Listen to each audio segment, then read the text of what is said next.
जय श्री श्याम, जय माता की। आप सब कैसे हैं दोस्तों? आशा करते हैं माँ भगवती की कृपा से व श्री बालाजी की कृपा से आप सभी स्वस्थ होंगे, आनंदमय होंगे। दोस्तों, कार्तिक शुक्ल पक्ष की एकादशी हरि प्रबोधनी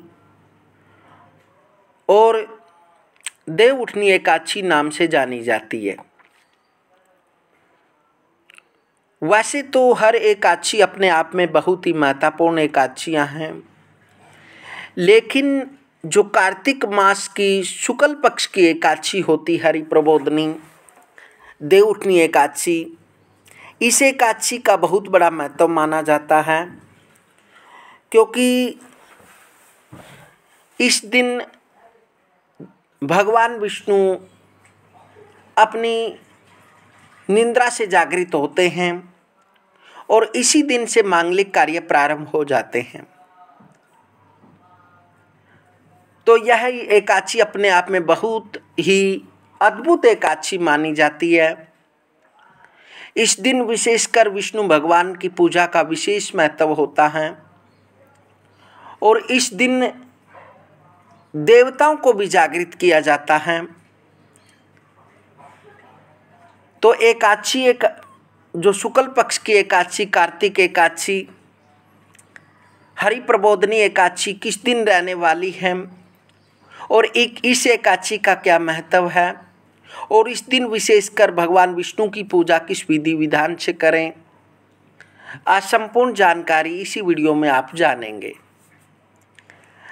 क्योंकि इस वर्ष कार्तिक शुक्ल द्वादशी का अक्षय हुआ है, इस स्थिति में धर्मशास्त्र निर्णयानुसार स्मार्त गृहस्थी लोगों को पहली 10वीं विदा एकादशी वाले दिन 1 नवंबर 2025 को तथा वैष्णव सन्यासी विधवा स्त्री वनप्रस्थ और वैष्णव संप्रदाय वाले को 2 नवंबर 2025 के दिन उपवास करना चाहिए।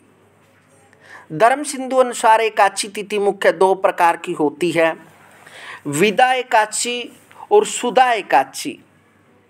सूर्योदय काल में 10वीं का वेद हो और अरुणोदय काल सूर्योदय से लगभग 4 घड़ी पूर्व में एकादशी तिथि 10वीं द्वारा विदा हो तो वह एकादशी विदा कहलाती है।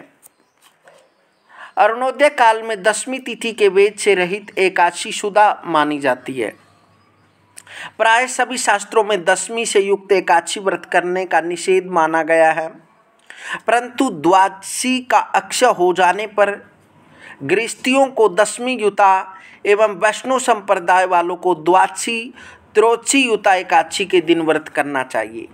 इसलिए गृहस्थी को 1 नवंबर 2025 को हरि प्रबोधनी देव उठनी एकादशी का व्रत करना चाहिए और जो वैष्णव हैं अर्थात सन्यासी विधवा स्त्री वानप्रस्थ और वैष्णव संप्रदाय वाले को 2 नवंबर 2025 के दिन उपवास करना चाहिए। इस दिन सुबह स्नान आदि से निवृत्त होकर अपने नित्य की पूजा करने के उपरांत फिर उसके उपरांत गंध युक्त थोड़ा चंदन युक्त जल लेकर भगवान सूर्य को अर्घ दें और उसके उपरांत फिर आप दोपहर को हरि एकादशी जो हरि प्रबोधनी एकादशी है उसका पूजन करें और इस दिन हरि प्रबोधनी एकादशी की कथा अवश्य सुनें।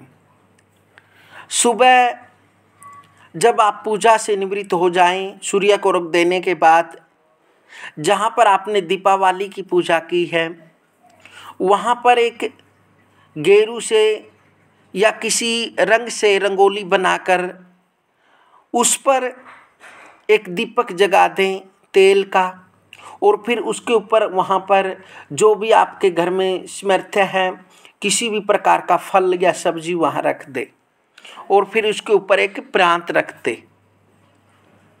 इस प्रकार से उसको जगते रहना चाहिए। जो दीपक है उसको सारे दिन जगना चाहिए और दीपक पर थोड़ी बहुत ही हवा लगती रहे, इस कारण से उसमें थोड़ा रास्ता भी छोड़ दे।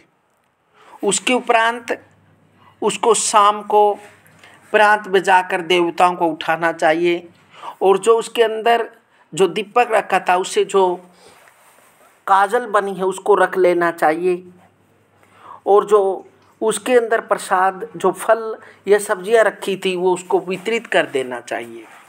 इस प्रकार से इस एकादशी को बड़ी विधि विधान के साथ रखना चाहिए। यह एकादशी अपने आप में बहुत अद्भुत मानी जाती है, क्योंकि जो आषाढ़ मास में देवशयनी एकादशी होती है उस दिन से देव सो जाते हैं, और कार्तिक मास की शुक्ल पक्ष की हरि प्रबोधनी एकादशी के दिन देवता उठते हैं।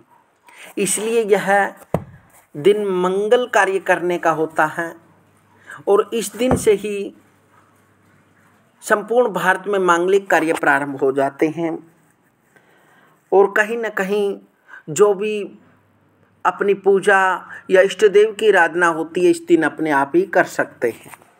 हरि ओम।